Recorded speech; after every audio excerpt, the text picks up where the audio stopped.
Hello friends, welcome to my channel. Weekly analysis की video में हम देखेंगे किस तरह से सिल्वर मिनी रिएक्ट करने वाला है।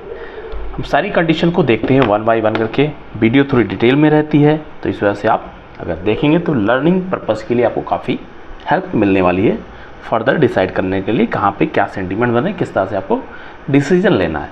तो यहाँ पे एवरीथिंग प्रोबेबिलिटी पे बेस होती है।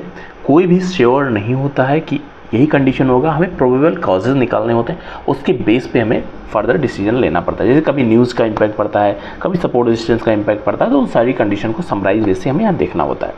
तो नए हैं, लाइक कमेंट सब्सक्राइब करें, बेल आइकन दबाना मत भूलिए। साथ में टेलीग्राम चैनल से जुड़ सकते हैं, इसमें हम अपने व्यूज़ को पोस्ट करता है। तो मैंने आपके लिए वीडियो पोस्ट किया है, निफ्टी 50 में कुछ मूवमेंट आया था, मूवमेंट के साथ में कुछ सेबी का नया रूल्स आया, उसके विषय में भी मैंने आपके लिए पोस्ट किया, और साथ में लोकसभा का इलेक्शन है उसका भी इम्पैक्ट जो भी पड़ने वाला है। तो इन सभी के बीच में आपको अगर लर्निंग करना है तो डेफिनेटली आपके लिए नॉलेज पॉइंट ऑफ व्यू के लिए काफ़ी अच्छा रहेगा। अब आगे हम चार्ट पे। चार्ट फ्रेंड्स काफ़ी अच्छा पैटर्न होता है। ये सभी कंडीशंस जो भी बनती है सभी को डिस्काउंट करके एक चार्ट का फॉर्मेशन होता है। अब हम यहाँ पे आपके साथ डिस्कस कर रहे हैं जो ये लेवल ऊपर के लिए था, इसके लिए 92 से लेके 96 तक का लेवल, ये जो 4000 पॉइंट का लेवल था, मार्केट इसमें एंट्री करता है तभी हम थोड़ा अलर्ट लेवल पे थे कि मार्केट ऑल टाइम हाई के आसपास ट्रेड कर रहा है और ये सप्लाई जोन पहले भी रिएक्ट कर चुका है। आप देखेंगे जब यहाँ पे 2020 में एंट्री होती है तो मल्टीपल टाइम यहाँ पे हिट करते लगता है। इस वजह से यहाँ पे थोड़ा सा प्रेडिक्शन था कि कुछ नेगेटिव है, लेकिन जो प्राइस पैटर्न था वो सपोर्ट नहीं कर रहा था नेगेटिव को। इस वजह से हमें अलर्ट होकर दोनों कंडीशन फॉलो करनी थी। तो इन सारी लाइंस को जो ड्रा कर रखी है उसको हम एक एक करके वीकली और डेली में देखेंगे। आपको यहाँ पे पैटर्न आपको कुछ ना कुछ बनते हुए देखने को मिलेंगे। अगर इनकेस फ्रेंड्स यहाँ से नीचे निकलता है तो मंथली टाइम पे अगर हम देखने की कोशिश करें तो यहाँ पे 87,800 का लेवल एक सपोर्ट का काम करने वाला है, और उसके बाद में अगर फर्दर नीचे निकलता है तो फिर इसके लिए 86,000 का लेवल मंथली व्यू में अगर हम देखते हैं तो ऐसा कुछ देखने को मिल रहा है। बहु ये जो लेवल इसने बना रखा है 2021 में एंट्री हो जाती है इस लेवल में, उसके बाद में कंटिन्यू लगभग 2 से 3 साल इसी लेवल में 22 और 23 ट्रेवल करता है, और 24 में फाइनली ब्रेकआउट करता है एक अच्छे होप के साथ में। वो होप बनी हुई थी कि फेड आने वाले दिनों में कुछ रेट कट करेगा।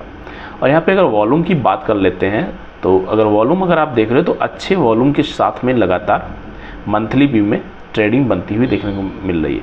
जब भी मार्केट को अपना डायरेक्शन रिवर्स करना होता है तो पॉज लेता है। आप किसी भी डायरेक्शन में देख सकते हैं, इसको डायरेक्शन रिवर्स करना लगभग पॉज लिया है, लेकिन अगर ये वॉल्यूम इसके ऊपर क्लोज करता है तो इसका मतलब अभी सेलर्स के लिए बहुत ज़्यादा स्कोप नहीं बचने वाला है। ये जस्ट माई व्यू है जो हम बैक स्टडी करते हैं उसके बेस पे। अब यहाँ पे वीकली सेंटीमेंट में अगर फ्रेंड देखने की कोशिश करें तो वीकली व्यू में ऑलरेडी इसने 96 के आसपास पहुंचा था अप्रॉक्स, और उसके बाद में एक ऐसा कैंडल बनाया है। अगर इसका फॉलो पाता है तो इसमें कोई प्रॉब्लम नहीं होने वाली है कि 89,600 होता हुआ 87,800 900 का लेवल बहुत ईजी वे से आपको देखने को मिल जाए। लेकिन इनके से ऊपर निकलता है तो उसको सबसे पहले जो 90,500 का लेवल इसने बना रखा है, इसके ऊपर 92,160 का लेवल इम्पोर्टेंट बना हुआ है। तो ऊपर 92,000 बहुत ही क्रूशियल है इसके लिए फर्दर डिसाइड करने के। अगर इस वीक के लिए हम इवेंट्स की बात कर लेते हैं तो वीक के लास्ट में इवेंट आपको देखने को मिलेगी जो लगभग मई मंथ का भी लास्ट होगा और इस वीक का भी लास्ट होगा। तो इस वजह से जो भी इवेंट है मैं उसके लिए आपके लिए वीडियो पोस्ट करूंगा, उसमें आप देख सकते हैं डिटेल में। लेकिन प्राइस पैटर्न अगर हम यहाँ पे देखने की कोशिश कर रहे हैं तो लोअर जो हायर हाई कर रहा था आईआरटीसी, अभी मार्केट में ऐसा बना हुआ कंडीशन, क्लोजिंग प्रीवियस हाई से जो प्रीवियस वीक का हाई था उससे लो क्लोज किया है। अब इसके लिए सपोर्ट इंपॉर्टेंट है। ये जो आपको 1000 से 2000 पॉइंट का सपोर्ट देखने को मिल रहा है 87,800 से लेके 89,600 तक का जो लेवल है, ये इंपॉर्टेंट सपोर्ट का काम यहाँ पे करने वाला है। अब यहाँ पे सेलिंग पॉइंट ऑफ व्यू से देखते हैं, जो इस वीक की ये कैंडल बनी हुई है इतना ज़बरदस्त पूरे मंथ में अगर आप देखते हैं 2024 में इतना ज़बरदस्त सेलिंग का प्रेशर नहीं बना था। तो यहाँ पे सेलर आए थे दिसंबर 2023 में। यहाँ पे जो कैंडल का कलर होता है यहाँ पे, जैसे मैंने आपके लिए पहले भी बोला है, जस्ट अगर 100 बायर्स हैं और 100 सेलर हैं तो कैंडल कुछ ऐसे सिमिलर टाइप की बनती है, बहुत ज़्यादा डिफरेंस नहीं होता है। उसके बाद में अगर 100.1 भी हो जाते हैं ये, तो ये उस डायरेक्शन में चले जाते हैं सेलर के डायरेक्शन में। तो यहाँ पे बायर और सेलर का जो डिफरेंस, इसमें केवल सेलर ही नहीं है, इसमें कुछ बाई भी कर रहे हैं, कुछ सेल भी कर रहे हैं, दोनों लोग रहते हैं, लेकिन ओवरऑल जो प्रेशर है वो सेलिंग साइड का ज़्यादा है as compare to buying side का। तो इस वजह से कलर इसका रेड बना हुआ है कि क्लोजिंग प्रीवियस कैंडल जो इसकी ओपनिंग हुई थी उससे नीचे हुई है। अब यहाँ पे कैंडलस्टिक पैटर्न की बात करते हैं। सबसे पहले support, first support 89,800, second support जो बनता हुआ देखने को मिलेगा 88,000 का लेवल या फिर 87,600 का लेवल। उसके बाद में सबसे इम्पोर्टेंट सपोर्ट 86,000 का लेवल है। इनके फ्रेंड्स ये यहाँ तक नहीं आता है और इसी जोन पे ये रिएक्ट करने लगता है, थोड़ा टाइम बिताता है और इसको कुछ भी थोड़ा पॉजिटिव इंडिकेशन मिलता है अमेरिकन साथ में, जो वर्ल्ड सेंटीमेंट्स है उसके साथ में, तो हमें फिर नया हाई देखने को भी मिल सकता है। जैसे लोगों का भी मानना है 1 लाख जाने वाला है, 1.5 लाख जाने वाला है, तो वो फ्यूचर है, फ्यूचर कोई नहीं जानता क्या करने वाला है। क्योंकि हमने 2020 में भी देखा था कि मार्केट ऑलरेडी जहाँ पे भी ट्रेड कर रहा है इससे भी हायर साइड में जाके फिर इसने नीचे क्लोज किया है। आप ये देख सकते हैं ज़बरदस्त फॉर्मेशन के साथ में ऑलरेडी यहाँ पे ऑल टाइम हाई देख रहे हैं, तो 1 लाख के आसपास यहाँ पे इसकी कैंडलस्टिक पैटर्न में बनी हुई है। तो ये फर्दर जाना इसके लिए कोई बहुत बड़ा टास्क नहीं है, लेकिन जो हमारी पैटर्न है, हमारी ट्रेडिंग स्ट्रेटजी अगर उसमें हम देखते हैं तो हमें छोटे अमाउंट्स डेली बेसिस पे निकालने होते हैं, कुछ ना कुछ पॉइंट हमें कैप्चर करना होता है। उन सभी पॉइंट्स को अगर देखते हैं तो अभी यहाँ पे नेगेटिव कैंडल फिलहाल के लिए बनी हुई है। अब इसका फर्दर एक कंफर्मेशन करते हैं। ये हमारा टॉप डाउन अप्रोच भी इसी को बोलते हैं कि हम टॉप से चलते हुए धीरे धीरे कर फाइन व्यू लेते हुआ एक रिफाइन करते हुआ आउटपुट निकालने की कोशिश करते हैं। अब यहाँ पे 2024 में जब मई का स्टार्टिंग होता है, लगातार बायर के ही कंट्रोल में मार्केट बना हुआ है।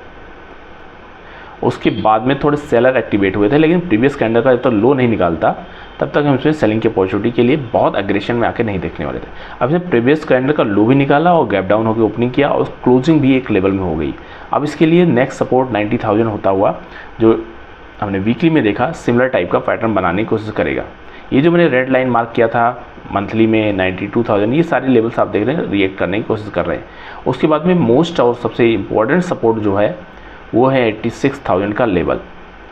उससे पहले मार्केट को थोड़ा टाइम बिताना चाहिए। 87,800, 88,000 इस तरह के जो लेवल्स हैं यहाँ पे, इसमें टाइम बिताना चाहिए। जितना टाइम इस लेवल पे बिताएगा उतना मार्केट के लिए अच्छा रहेगा और फर्दर डिसाइड करने के लिए अच्छे होप मिलने की कोशिश करेंगे। जैसे हम जो रेंज का ट्रेड करते हैं, इस तरह की रेंज जब भी बनती है तो आप देखो स्टॉप लॉस बहुत छोटा होता है और उसके कंपैरिजन में जो हमें पॉइंट्स मिलते हैं ज़्यादा मिलते हैं। तो कंडीशन यहाँ पे जो बनी हुई है, अगर इनकेस ये 92,000 के ऊपर क्लोज करने लगता है तो फिर एक रेंज का फॉर्मेशन हो जाता है। अगर इनकेस ये 90,000 के नीचे निकलता है और 89,600 के नीचे भी क्लोज करने के लिए रेडी हो जाता है, सबसे पहला इसके लिए 90,000 रहेगा, उसके बाद में 500 पॉइंट, फिर नेक्स्ट इसके लिए सीधा 1000 पॉइंट का लेवल ओपन होता हुआ देखने को मिलेगा। फिर फर्दर यहाँ पे छोटी छोटी कैंडल्स बनाने की कोशिश करेगा। फाइनली इस वीक का मैक्स जो डाउन साइड भी अगर आने की कोशिश करे तो 86 तक का ही लेवल रहेगा। जिन्होंने अपना प्रोजेक्शन लेकर रखा है 78,000 या इससे भी नीचेगा, तो अभी उनके लिए थोड़ा सा टाइम है, क्योंकि यहाँ पे ये टाइम बिताने वाला है, इतना ईजी वे से ब्रेक नहीं करने वाला। बहुत टाइम यहाँ बिताया है, वो टाइम यहाँ पे बायर और सेलर की फाइट होगी, फिर फर्दर डिसाइड करेगा। तो यहाँ पे लर्निंग पॉइंट ऑफ व्यू से अगर देखते हैं फ्रेंड्स, तो प्राइस पैटर्न को अगर आप फॉलो कर रहे होंगे तो मार्केट को जब भी डायरेक्शन चेंज करनी होती है वहाँ पे वो टाइम बिताता है, कभी भी आप देख रहे हैं, और एक आपको इंडिकेशन ज़रूर देता है। अब बैक साइड में जाकर अगर यहाँ पे ब्रेकआउट करना था, धीरे धीरे करके यहाँ पे कैंडल अपसाइड शिफ्ट हो रही, वो 100, 200, 500 का था, लेकिन धीरे धीरे अपसाइड शिफ्ट हो रही थी, तो यहाँ थोड़ा रिस्क लेना बनता है। सिमिलर टाइप से जो यहाँ पे ऑल टाइम हाई पे मार्केट ट्रेड कर रहा है और 96,000 के अराउंड में लगातार एक पैटर्न बना रहा है, सप्लाई जोन फेस कर रहा है, तो यहाँ पे भी एक रिस्क लेना बनता था। और उसके बाद में 4 आवर सेटअप में भी आप देख रहे हैं तो अच्छा यहाँ पे पैटर्न देखने को मिला और डाउन साइड में आपको रैली भी देखने को मिली। EMA का यूज़ अगर आप 4 आवर में कंफर्मेशन के लिए और आवरली में भी मान के देखते हैं तो यहाँ पे आपको अच्छे पैटर्न्स देखने को मिल सकते हैं, लेकिन आपको इसको वैलिडेट करना पड़ेगा, उसके बाद में एंट्री का प्लान करना पड़ेगा। मैक्सिमम प्रोबेबिलिटी होती है कि ये आपको आपके फेवर में जाएगा। अगर क्रॉस करता है तो डेफिनेटली आपको 500 से 1000 पॉइंट डेफिनेटली देता है, लेकिन अगर कुछ कंडीशन ऐसी भी होती है जहाँ हमें जस्ट वेट करना पड़ता है फर्दर मार्केट की कंडीशन को देखने के लिए। तो ओवरऑल जो यहाँ पे अभी पैटर्न बनते हुए देखने को मिले, एक रेंज है 89,700 से लेके 92,000 तक की जो रेंज है, ये इंपॉर्टेंट रेंज है इसको फर्दर डिसाइड करने के लिए। यहाँ अगर आपको अपॉर्चुनिटी मिलती है, बहुत छोटी छोटी अपॉर्चुनिटी के लिए देखेंगे। इन केस इससे नीचे निकलता है तो 1000 पॉइंट का टारगेट यहाँ पे देखने को मिलने वाला है। ओवरऑल कंडीशन मार्केट के लिए थोड़ी बेरिश बनी हुई है। अगर आप हमें 60-40 का रेशियो बात करें, 60% चांस में बेरिश कंडीशन है, 40% में थोड़ा सा चांस बनेगा, क्योंकि ये प्रोबेबिलिटी होती है कहाँ पे बायर्स आ जाएंगे, कोई कंडीशन नहीं है। जैसे निफ्टी में हमने देखा लगातार सेलिंग थी, लेकिन एफआईज ने अपना पोजीशन कट करना स्टार्ट किया, लगभग 1.5% का मूव दिखा दिया। तो इस तरह की कंडीशन होती है यहाँ भी। अब जो ऐसा भी रहेगा मैं आपके साथ ज़रूर शेयर करूँगा। इस वीक का जो टारगेट आई होप रहने वाला है मैक्स 86,000 का लेवल, इसको रिस्पेक्ट करना चाहिए, लेकिन उससे पहले सबसे पहले 88,000 के आसपास आके रुकना चाहिए, टाइम बिताना चाहिए, उसके बाद में फर्दर डिसाइड करेंगे। इनकेस ऊपर जाता है तो बहुत ही छोटे टारगेट के लिए जाएंगे, नीचे आने पे साइकोलॉजी भी और जो लोगों की पोजीशन बनी है वो सारे लोग डाउन साइड लेने का प्रयास करेंगे, क्योंकि डाउन साइड की पोजीशन कुछ ज़्यादा ही लोगों ने लगा के बना रखी है। जो रिटेल इन्वेस्टर्स हैं उनके सेंटीमेंट्स डाउन जाने के ज़्यादा बनते हुए देखने में। तो जैसा भी रहेगा फ्रेंड्स आपके साथ मैं शेयर करता रहूँगा। नए हैं लाइक कमेंट सब्सक्राइब करें, बेल आइकन दबाना मत भूलिए। लर्निंग के साथ आप मेरे साथ जुड़ सकते हैं, रेगुलर अपडेट आपको मिलती रहेगी, डेली कुछ ना कुछ लर्न करते रहिए, अर्निंग ऑटोमेटिक होने लगती है।